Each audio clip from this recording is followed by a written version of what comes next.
Bueno, la última vez, el último domingo, estuvimos estudiando, estuvimos viendo, meditando acerca del libro de Ageo, ¿sí?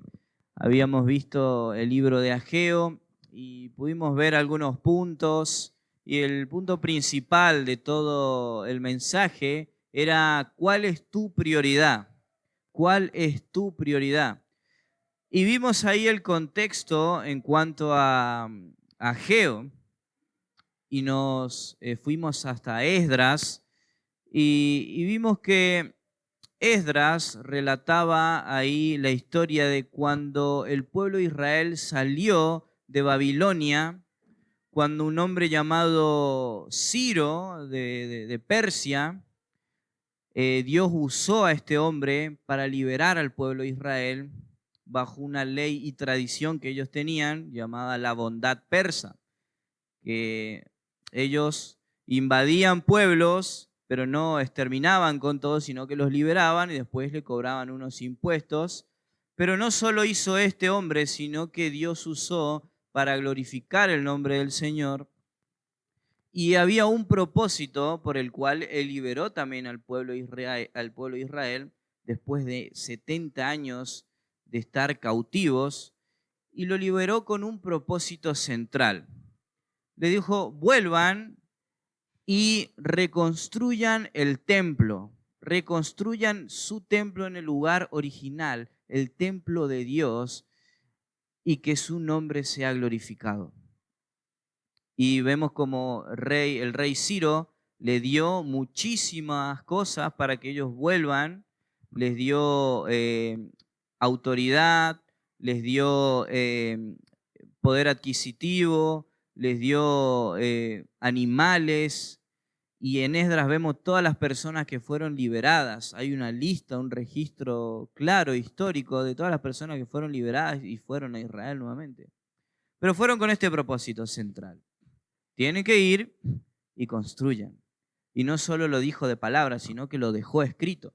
Hizo un documento que tenían que presentar a todos y decir: bueno, esto dijo el rey Ciro, el que está ahora gobernando todas estas regiones. Volvieron y vimos nosotros ahí que ellos empezaron a construir, y todos los pueblos proveían de cosas, las regiones ahí cerca de Israel, proveían las cosas para que ellos puedan también seguir construyendo, y construían, y se terminaron las bases del templo, y fue una alegría tan grande que dice que el pueblo lloraba de felicidad, gritaba de felicidad, porque las bases del templo habían sido terminadas, pero había mucho más trabajo por hacer.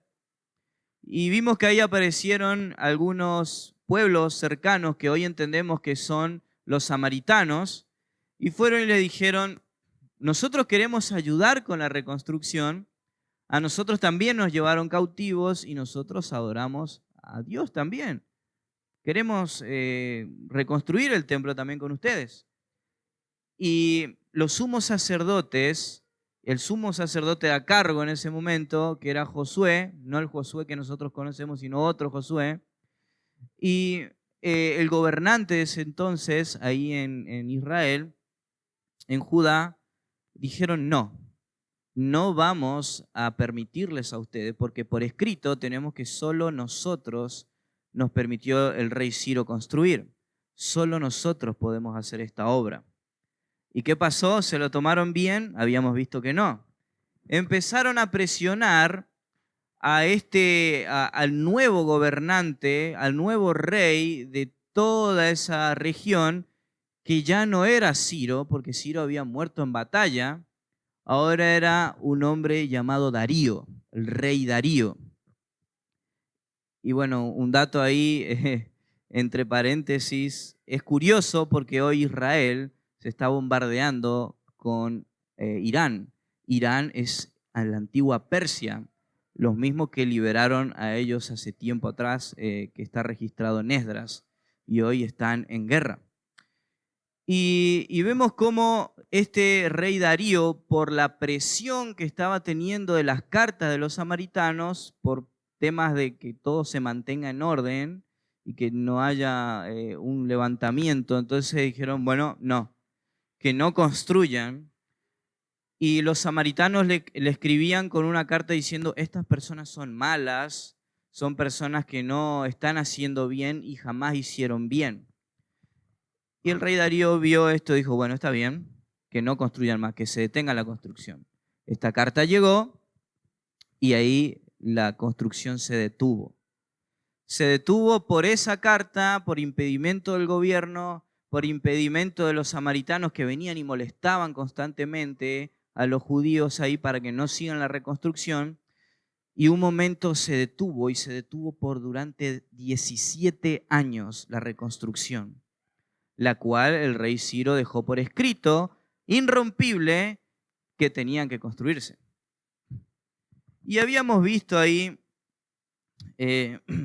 ya pasando al texto, el primer punto era la prioridad expresada del pueblo de Israel, y vimos ahí el versículo 1, perdón, Ageo capítulo 1, versículo 1 al versículo 2, y vimos que los judíos estaban expresando que ya no era tiempo de seguir la reconstrucción. Vamos a ir a leer. En el año segundo del rey Darío, en el mes sexto, en el primer día del mes, vino palabra de Jehová por medio del profeta Ageo a Zorobabel, hijo de Salatiel, gobernador de Judá, y a Josué, hijo de Josadac, sumo sacerdote, diciendo, así ha hablado Jehová de los ejércitos, diciendo, este pueblo dice, no ha llegado aún el tiempo de la casa de Jehová, que la casa de Jehová sea reedificada. Y en este contexto, después de 17 años, Dios levanta a este profeta, que su ministerio duró solo 4 meses. Y fueron 4 mensajes que él dio a los gobernantes, al sumo sacerdote y al pueblo de Israel. Fueron solo 4. Un ministerio cortito, pero que impactó mucho el pueblo. Y hubo un cambio rotundo en la visión y las decisiones que tomó el pueblo de Israel. Pero acá apareció este profeta, Ageo. Apareció ahí, y esto que van a ver en todo este libro de Ageo, Dios dijo, así dice Jehová. Esto es lo que dice Dios, no es lo que digo yo, decía el profeta Ageo. Y fue directamente, después de 17 años, a los gobernantes y le expresa lo que Dios vio en el corazón del pueblo de Israel y además lo que ellos expresaban. No es tiempo aún de reconstruir aquello que Dios nos dijo que hagamos. No es tiempo, aún no lo es. Y vimos ahí, después el segundo punto es la prioridad expresada, reflejada. Una fue la prioridad expresada en sus corazones y por su boca, y ahora su prioridad va a ser reflejada por medio de sus acciones y de su vida. Y siempre es así con nosotros, ¿no? Nuestras prioridades, por más que nosotros digamos, sí, Dios es mi prioridad, esta es mi prioridad, aquella es mi prioridad, se va a ver nuestra verdadera prioridad a través de nuestras acciones y de nuestro andar diario. Ahí se va a ver qué es prioritario para nosotros. Y así fue con el pueblo de Israel. Versículo 3 y 4, vimos que dice, entonces vino palabra de Jehová nuevamente por medio del profeta Ageo, diciendo, ¿es para vosotros tiempo, para vosotros, de habitar en vuestras casas artesonadas, y esta casa está desierta? Y ahí estudiamos esas palabras, artesonada y desierta. Vimos que acá el Señor dice, ustedes están expresando, ahora es tiempo para nosotros. No es tiempo para lo que Dios nos mandó, no es tiempo para lo que Dios nos dijo que hagamos, sino que ahora es tiempo para nosotros. Y eso es lo que refleja ahí en el texto hebreo, esa palabra, para vosotros. Es tiempo para nosotros mismos ahora. Es como, bueno, vamos a darnos un tiempito y vamos a pensar en nosotros. Pero Dios lo ve de forma negativa esto. Cuando ellos tenían que estar haciendo algo que Dios le había mandado, ellos dijeron, no, vamos a dejar ahora un tiempo para nosotros. Y les dice, sus casas están artesonadas. Y esta palabra vimos que siempre se usaba en los contextos donde alguien hacía su casa lujosa, ¿sí? Y era cuando cortaban el cedro y lo recubrían sobre sus casas. Y ese material solo las personas pudientes, por así decirlo, las personas que tenían mucho dinero, se tomaban el lujo de hacer. Y el pueblo de Israel estaba abocándose a su bienestar, a su comodidad y pensando en sí mismos. Y dice, pero miren mi casa, está desierta, y esa palabra desierta está completamente en ruinas.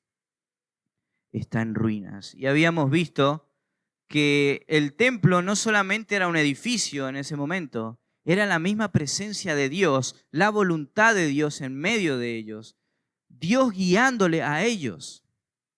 Y ellos estaban diciendo, vamos a tomar tiempo para nosotros mismos, en nuestra comodidad, en nuestro futuro, y Dios y su presencia estaba ahí, por la mitad. Lo habían abandonado completamente. Y habíamos visto ahí algunos puntos de que no se trata de pensar de las prioridades. Tenemos a veces nuestras cosas y ponemos a Dios en último lugar, cuando debería ser completamente al revés. Y luego vimos ahí, nos adentrábamos en un punto de cómo sabemos que Dios no es nuestra prioridad. ¿Cómo sabemos de que Dios no es nuestra prioridad? Y vimos el primer punto y era cuando la conveniencia personal pesa más que la voluntad de Dios. Lo que me conviene pesa más a lo que su palabra dice. Estamos ahí, me conviene esto, pero la palabra de Dios dice esto. Y me tiro a lo que me conviene. Y ignoro completamente su palabra. Y a veces somos muy sutiles en esto, de decir, no, pero quizá Dios no quiere que yo esté haciendo eso. Quizá esta interpretación de la Escritura tiene sus grises, capaz tiene sus matices, entonces puede que yo me acomode en este sentido sin dejar la palabra de Dios. No, la palabra de Dios es así y así debe cumplirse. Así debe hacerse. Entonces, hablamos de ese punto. Voy a ir avanzando rápido porque después tenemos que tocar los puntos que no hemos visto. Y el otro punto que veíamos era cuando elegimos el lugar que le vamos a dar a Dios en nuestras vidas. Cuando elegimos el lugar que le vamos a dar a Dios en nuestras vidas. Cuando queremos que Dios solo sea nuestro Salvador, protector, proveedor, pero no nuestro Señor. Y veíamos ahí, quiero que Dios sea mi proveedor, pero no el Dios que me manda a esforzarme. Quiero al Dios que siempre me perdona, pero no al que me manda a perdonar. Quiero al Dios que me protege, pero no al quien me manda a amar y a velar por mis hermanos. Quiero al Dios al que puedo pedir cosas, pero no al Dios que me pide cosas a mí. Quiero al Dios que me ama, pero no al Dios que quiere que ame a los que me hacen mal. Y luego ahí quiero al Dios que dejó todo por mí, pero no al que me pide que sea santo como Él es santo. Entonces le damos a veces el lugar a Dios que nosotros elegimos. Voy a darle esta porción de mi vida, pero el resto es para mí mismo, como decía los versos anteriores. Y Dios dice, no, es todo o nada. Él es el Señor. Cuando nosotros decimos Señor, esa palabra es dueño de mi vida completamente en todas las áreas. Antes éramos esclavos del pecado y ahora somos esclavos de Dios. En la traducción original lo pone como esclavo, pero en la connotación de la Reina Valera, por lo que era esa palabra en ese entonces lo pone en siervo, pero la palabra original es esclavo. Vos sos esclavo de Dios, sos siervo, Él es tu dueño, Él es tu amo. Y esto no tiene que impactarnos porque es lo que la Escritura nos dice acerca de eso. Él es nuestro dueño.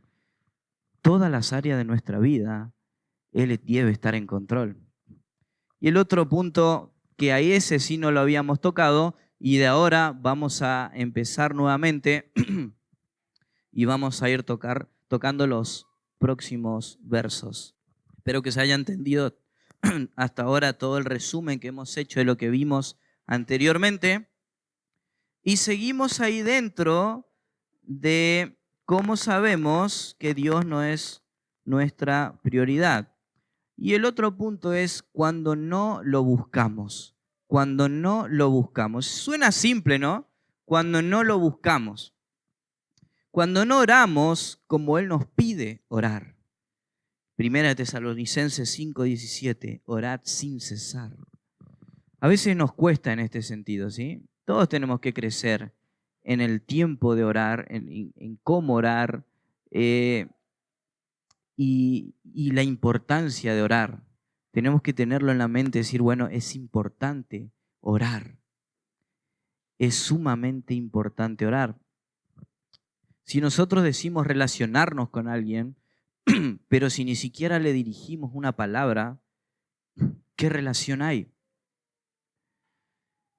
Muchos dicen, pero él ya sabe lo que yo pienso, él sabe que lo que voy a pedir mañana a la mañana o de acá a 5 años, él sabe absolutamente cada detalle, y sí, es así, pero él desea que nosotros expresemos nuestro corazón en nuestra mente o por nuestros labios.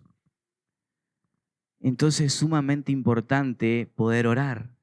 Hoy tenemos entrada libre al trono de su gracia. Podemos dejar todo sobre sus pies, todo nuestro corazón, derramarlos a Él. Y Él nos escucha. Y Él está ahí atento. Él quiere escucharte. Él quiere relacionarse así también. Él nos habla y quiere que nosotros le hablemos también. Que expresemos con nuestra mente, con nuestra voz en oración a Él. Luego, no anhelamos su palabra ni la practicamos. No anhelamos su palabra ni la practicamos. Primera de Pedro 2:2. Desead como niños recién nacidos la leche espiritual no adulterada para que por ella crezcáis para salvación. El anhelar es desear constantemente buscar el consejo de Él en su palabra. Todos los días debe ser el anhelo, el deseo de poder estudiar su palabra. Y no solamente estudiarla y tenerla en la mente, sino que ser hacedores de ella. Ser practicantes constantemente de su palabra. Dice, desead como niños recién nacidos. Es desear, es saber que vos necesitas. Un niño recién nacido, si no toma la leche, probablemente se muera, ¿no? Y bueno, pero le puedo dar otra clase de leche, está bien, pero una vez mencionaron, si vos pones un palo así torcido a un árbol, va a crecer torcido. Uno puede crecer, pero va a ser llevado por cualquier viento de doctrina, como dice Pablo. No vamos a crecer firmes y fuertes. Hice la leche espiritual no adulterada para que por ella crezcáis para salvación. Esta palabra salvación no solamente habla de la obra salvífica, sino de la santificación que el Señor nos da. Por su palabra nosotros vamos a ser santificados, vamos a parecernos cada vez más a Él. Entonces tenemos que cada día anhelarlo, anhelar su palabra, y de esta forma las vamos a estar buscando, vamos a estar buscándole a Él. Luego no compartimos de Él como Él nos envió. Y conocemos el pasaje de Mateo 28:19. Por tanto, id y haced discípulos. Ahí está la orden, haced discípulos a todas las naciones. El evangelismo no es un evento, querida iglesia. No es un momento en donde nosotros, bueno, hoy evangelismo y toda la iglesia se reúne. Es hermoso que pase eso, pero el evangelio y el compartir su palabra es un estilo de vida.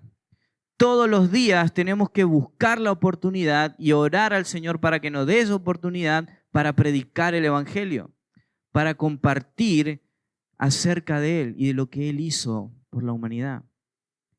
Entonces, de esta forma también lo buscamos, porque Él ha hecho eso por nosotros. Y el evangelio tiene que ser algo que vos te lo recuerdes todos los días. Había un ejemplo de un hombre que salvó, era un hombre en Alemania, si no me equivoco, y se estaba ahogando, y y pensó que ya se iba a morir, y viene una persona y lo salva. Lo rescata, lo pone ahí en la arena, le hace RCP y lo salva a este hombre. Y dice, jamás me voy a olvidar de lo que vos hiciste por mí. Jamás me voy a olvidar. Seguro habrá pasado 5 años y se habrá olvidado. No lo tenía constantemente en su mente. Sí, aquel fulano me salvó. Pero nosotros tenemos que tener todos los días en mente el Evangelio. ¿Qué Él ha hecho por nosotros? Y eso va a ser una herramienta de batalla para la queja, va a ser una herramienta de batalla para la ingratitud, va a ser una herramienta de batalla para tu autosatisfacción o tu autorrealización o tu autocompasión. El Evangelio va a derribar absolutamente todas esas cosas. Y de esa forma le buscamos y somos santos y nos santifica su palabra cuando no le buscamos. Muy bien, esas son algunas, hay muchísimas más que podemos evaluar y saber cuándo no lo tenemos a Él por prioridad. Y ahora vamos a ver el resto del pasaje y vamos a llegar a un punto para saber cómo sabemos que Él es nuestra prioridad. Vamos ahí, hemos visto la primera parte, el primer punto, la prioridad expresada, la segunda, la prioridad reflejada, la tercera vamos a ver, y es la prioridad y las consecuencias. La prioridad y las consecuencias. Versículos 5 al 6. Pues así ha dicho Jehová. Otra vez, cada vez que ven esto en Ageo, subráyenlo o remárquenlo. Van a ver que, si no me equivoco, ahora 23 veces se menciona así ha dicho Jehová. Así ha dicho Jehová. Así ha dicho Jehová de los ejércitos, meditad bien sobre vuestros caminos. Sembráis mucho y recogéis poco. Coméis y no os saciáis. Bebéis y no quedáis satisfechos. Os vestís y no os calentáis. El que trabaja a jornal recibe su jornal en saco roto. Entonces acá el Señor le dice, meditad bien sobre vuestros caminos. Esta palabra meditad, Dios le ordena, es una orden a que ellos hagan. Mediten constantemente en sus propios corazones. Es un mandato. Mediten, dice el Señor. Analicen sus caminos y dónde está su enfoque.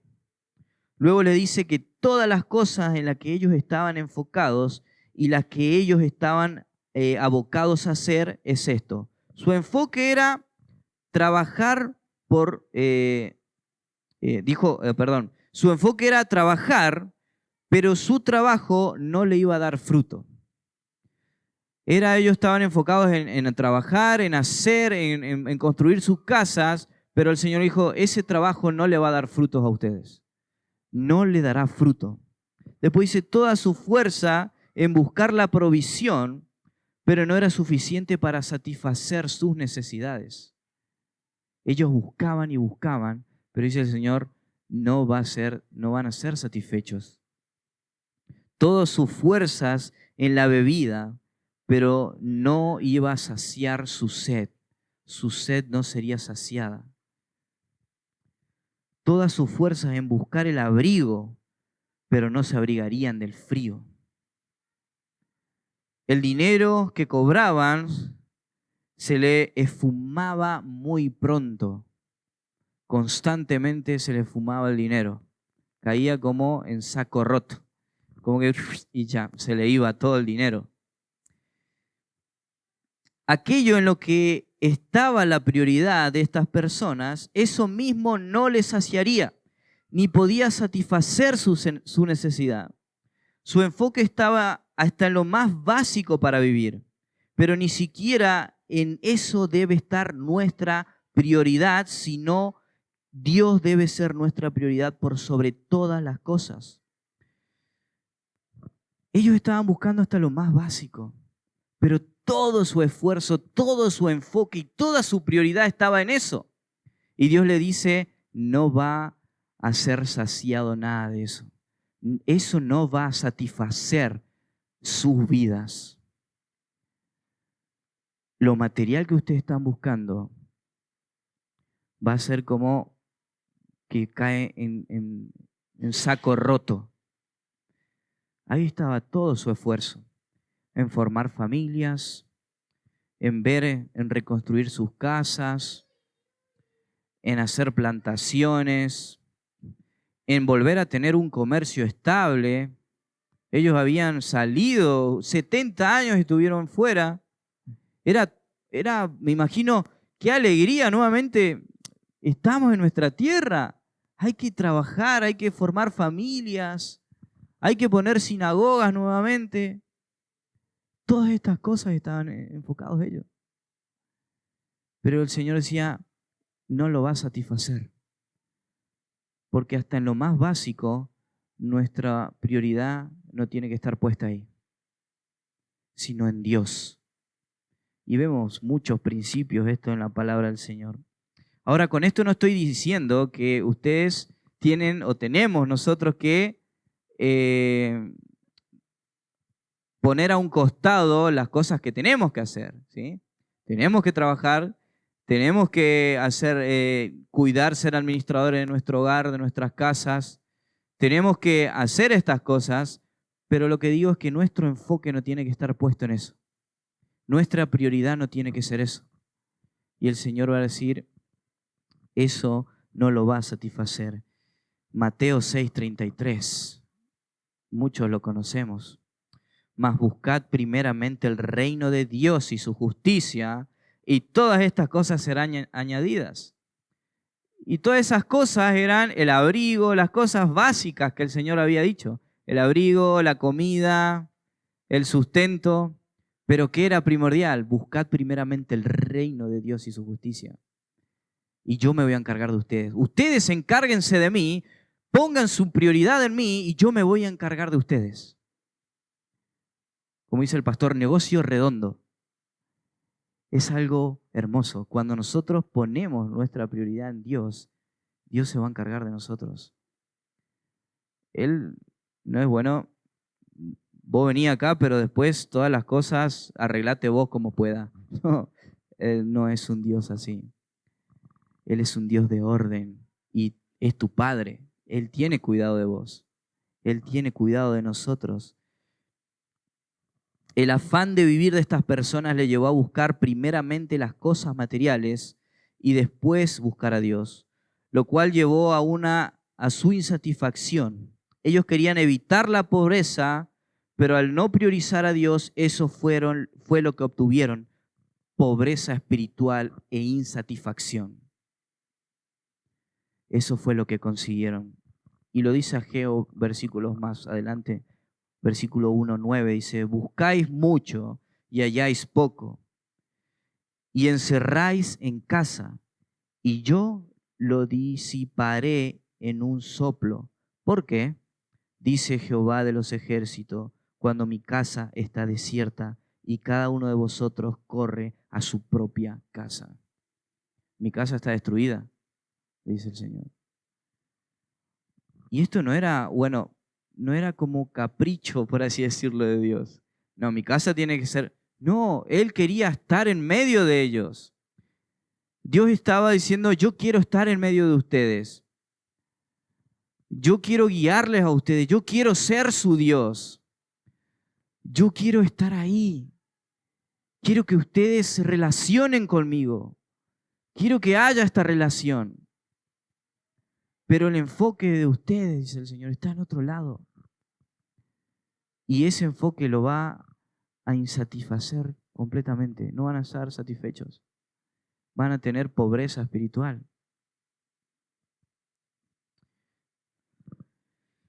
Pero quizá te vas a preguntar y en tu mente te preguntarás, Paulo, pero hay mucha gente ahí fuera que no busca a Dios. Que no busca para nada a Dios. Y ellos tienen un montón de cosas. ¿Pero vos pensás que están satisfechos? ¿Conocen al Señor esas personas? Fíjense lo que dice Salmo 37, 1 al 2. No te impacientes a causa de los malignos, ni tengas envidia de lo que hacen iniquidad, porque como hierba verde serán pronto cortados y como la hierba verde se secarán.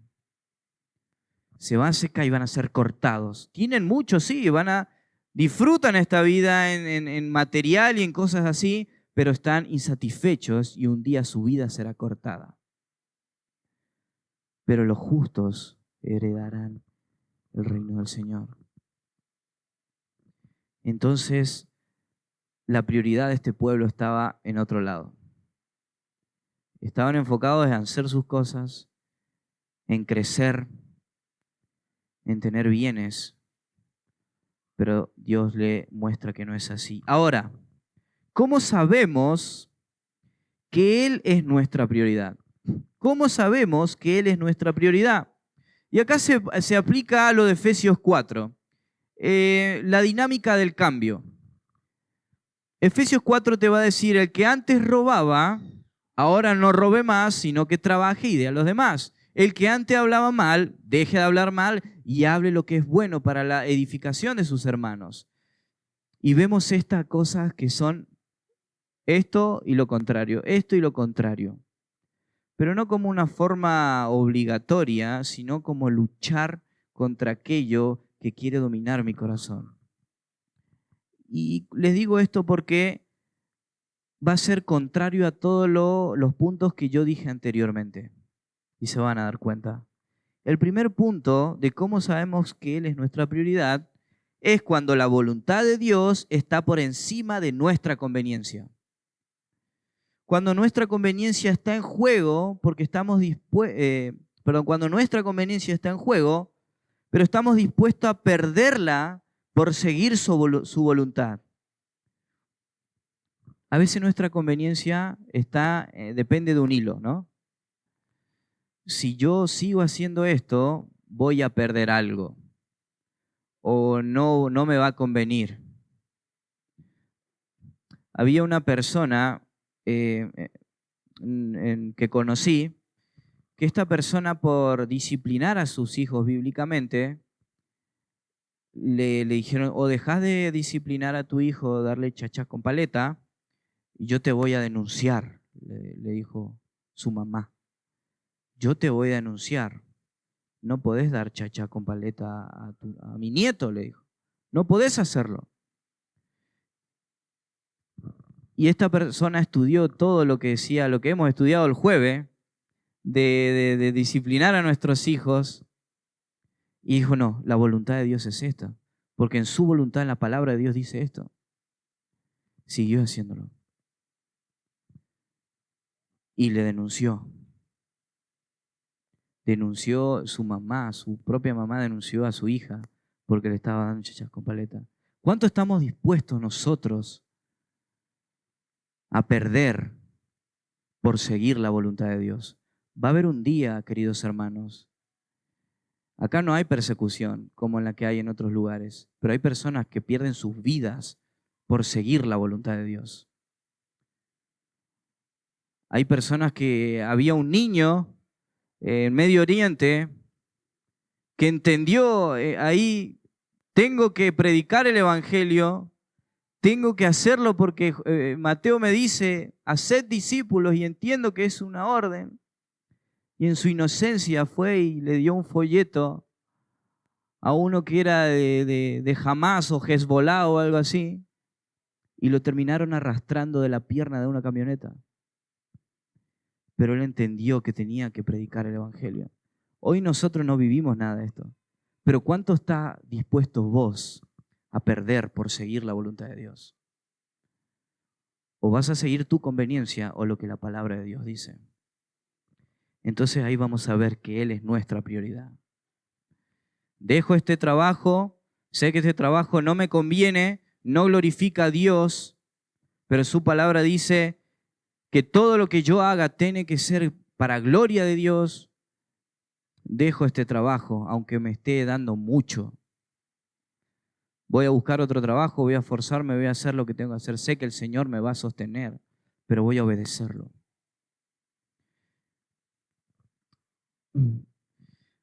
Y a veces somos como el rico de Marcos 10.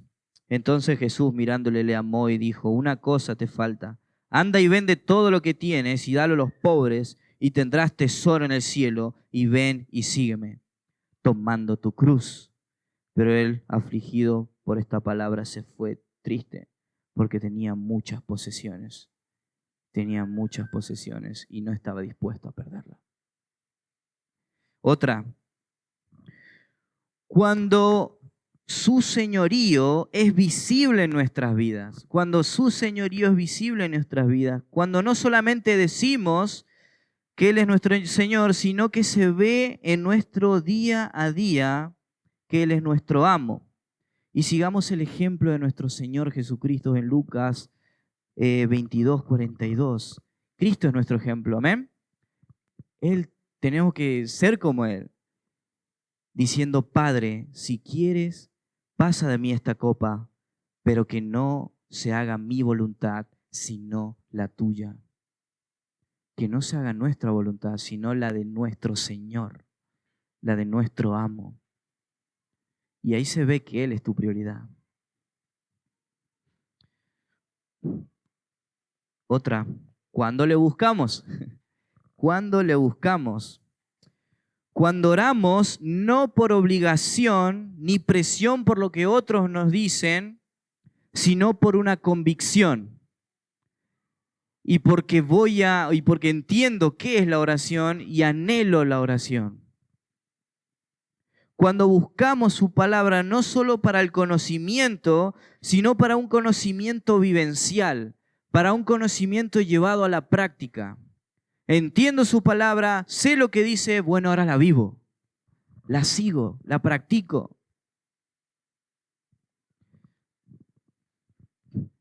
Luego, cuando predicamos, no solo por presión de otros, sino por obediencia a su mandato y por amor a los perdidos.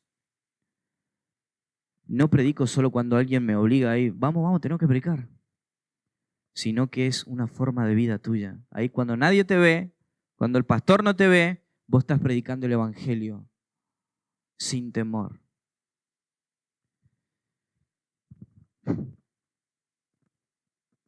La última y vamos terminando. ¿Cómo sé cuando Él es mi prioridad? Cuando las cosas de este mundo dejan de ser valiosas para nosotros y Dios es el centro de todo. Cuando las cosas de este mundo dejan de ser valiosas para nosotros y Dios es el centro de todo. Esto se ve cuando una persona, haga lo que haga, no lo hace para sí misma, sino para la gloria de Dios. Su trabajo será para la gloria de Dios y no para ganar más dinero. Su tiempo libre no será para su autosatisfacción, sino para servir a otros para la gloria de Dios. Sus intereses personales van a ser la gloria de Dios y no su propia vida. Su misión y visión será llegar a alcanzar el éxito que este mundo te ofrece, sino que su éxito será que el nombre de Dios sea glorificado a través de su vida. No vas a buscar tu éxito o el éxito que el mundo te dice, vos vas a ser exitoso así. No, tu éxito va a ser que todos conozcan a Cristo y que Él sea glorificado a través de tu vida. Ese va a ser tu mayor éxito. Ese va a ser tu visión, tu meta y el fin de tu vida.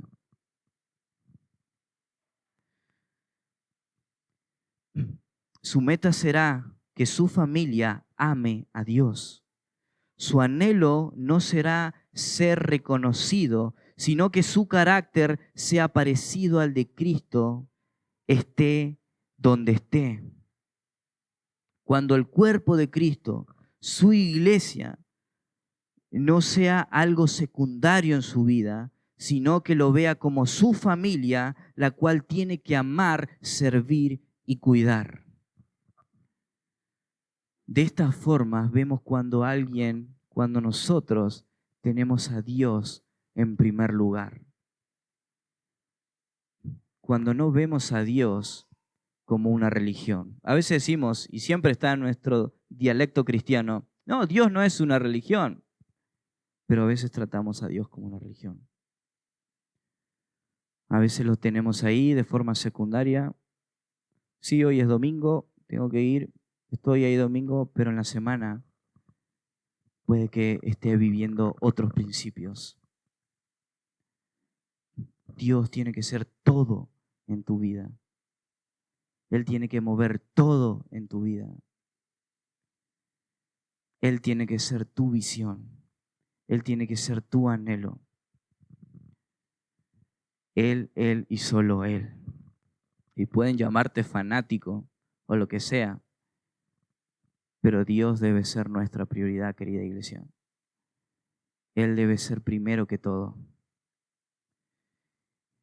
Muchas veces en la dificultad se ve esto. Que el Señor nos dé de su gracia para poder tenerlo a Él en primer lugar. Ahí cuando todo es difícil, ahí cuando vengan las persecuciones, ahí cuando la conveniencia puede llegar a pesar más, que elijamos su voluntad y no la nuestra. Algunas preguntas de reflexión. ¿Estás buscando tu conveniencia por encima de lo que Dios dice? ¿Estás eligiendo algunas áreas de tu vida para entregar a Dios o Él es el Señor de tu vida? ¿Estás buscando la provisión o al proveedor? ¿A quién estamos buscando? No esperemos ni tengamos una expectativa de que en algún momento Dios me va a bendecir de alguna forma. Pensemos cómo yo puedo bendecir a otros y cómo puedo glorificar a Dios a través de mi vida. Amén.